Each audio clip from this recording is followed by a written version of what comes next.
Hello, I'm Jane Den Hollander. I'm the Interim Vice-Chancellor, as many of you will know, during this period between Professor Dawn Freshwater leaving to go to the University of Auckland and, of course, our new Vice-Chancellor, Professor Amo Chakma, arriving later in the year. It's a delight to speak to you. I'm so sorry it's through a lens rather than face-to-face and in a room in a more congenial environment. But we are living in interesting times. Just briefly, for those of you who don't know who I am, I once worked here over 20 years ago now, and then since then at Curtin, and after that at Deakin, where I was the Vice-Chancellor for a decade. So here I am back. This is day 5 as the Interim Vice-Chancellor, but of course those 10 years are serving me well now, particularly the experience I had of SARS when I was at Curtin, which has a very, very large international footprint, where we had to deal with many of the matters that we're dealing with now. Of course, we're dealing with them today with two very big differences. Firstly, social media and the impact it has on all of us, where we get our news, which is truth and which is not truth. And then, of course, our dependency on China as a nation and as an educator through the Chinese students who we have, most of whom are either still in China or in another city in the ambition of trying to get to Australia.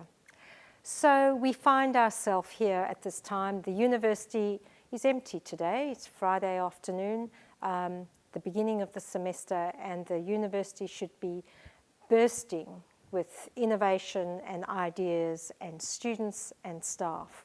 And we are very quiet as all of our students now are taking their lectures and their tutorials in an online form from Monday the 23rd, which is Monday coming.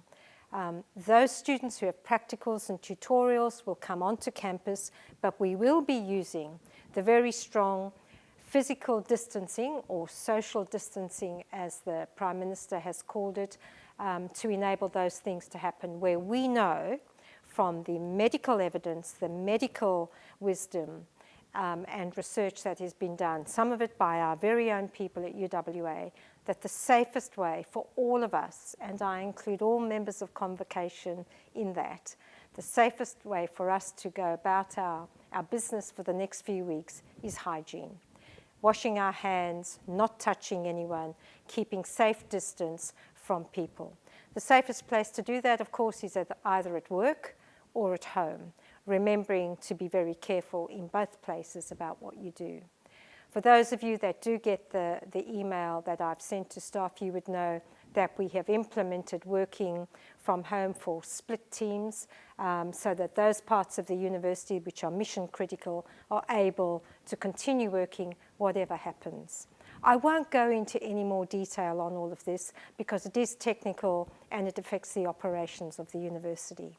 For our Chinese students, you would know from my briefing note to you, we have significant numbers. They are a material loss to us, not only for the diversity and culture that they bring to our campuses, but also because we have factored in a financial benefit from having those students on our campus. Most importantly, it's our job now to stay in touch, to keep them well, to keep them engaged, and hope that they join us sometime later in the year or next year. I have been particularly clear with all of our staff, and I would like to, with you Convocation members, to remember that this virus is very infectious. If you are immunocompromised, if you have respiratory difficulties, or if indeed you are over 80, and over 70, I'm sorry to use age, but it's important, you are the group that could be vulnerable. Please take care to make sure that you do use the health advice that has been given. Some of you have written to me asking why I haven't closed the university. And the issue is, what does close mean? Of course, this university has no gates, it has no fences. We are an open presence, a publicly funded open place for people to come and go. We have declined to allow the public into any of our buildings from Monday the 23rd.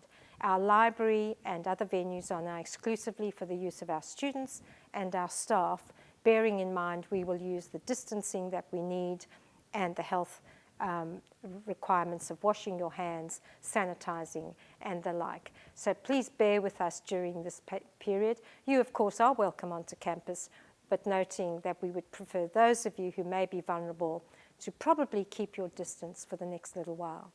The other reason we haven't closed our education, our tuition obligations is because, of course, there are many thousands of students whose lives depend on a natural progression through their degree.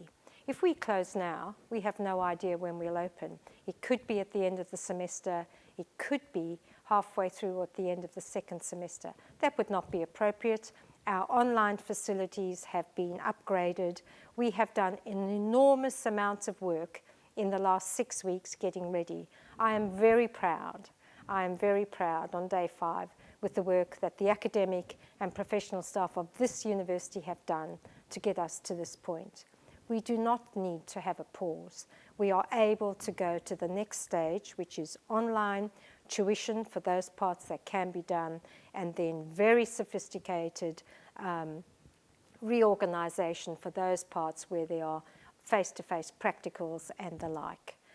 So for the rest, I can leave it to when I meet you in person at some point. I hope I do.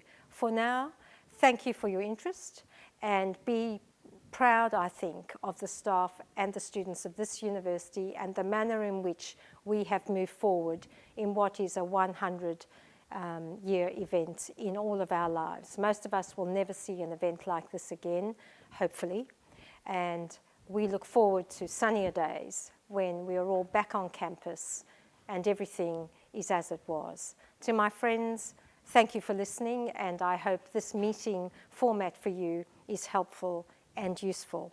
I end by acknowledging the traditional owners of this land where I am meeting and speaking to you for the first time.